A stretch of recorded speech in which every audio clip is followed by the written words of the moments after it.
Presiden Rusia Vladimir Putin akhirnya memerintahkan Kementerian Darurat untuk mengirim sejumlah pesawat ke Iran. Hal tersebut dilakukan untuk membantu Iran menangani ledakan dahsyat di Pelabuhan Syahid Rajae. Dikutip dari Al Arabiya pada Minggu 27 April 2025, Kementerian Darurat Rusia mengatakan pihaknya sedang menyiapkan 2 unit pesawat. Keduanya yakni pesawat amfidi Beriev BE-20 yang khusus digunakan untuk pemadaman kebakaran serta pesawat angkut militer Ilyushin 276. Putin sebelumnya telah lebih dulu menawarkan bantuan kepada Iran atas ledakan tersebut. Selain itu, ia juga mengucapkan bela sungkawa serta mendoakan para korban segera pulih. Menurut data yang dirilis bulan Sabit Merah, jumlah korban tewas mencapai 28 orang, sementara lebih dari 1.000 orang lainnya mengalami luka-luka.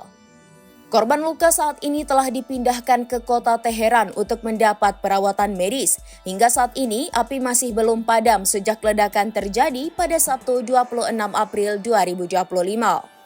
Dugaan sementara ledakan dipicu oleh kebakaran yang terjadi di depot penyimpanan bahan kimia.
Download Tribun X sekarang, menghadirkan lokal menjadi Indonesia.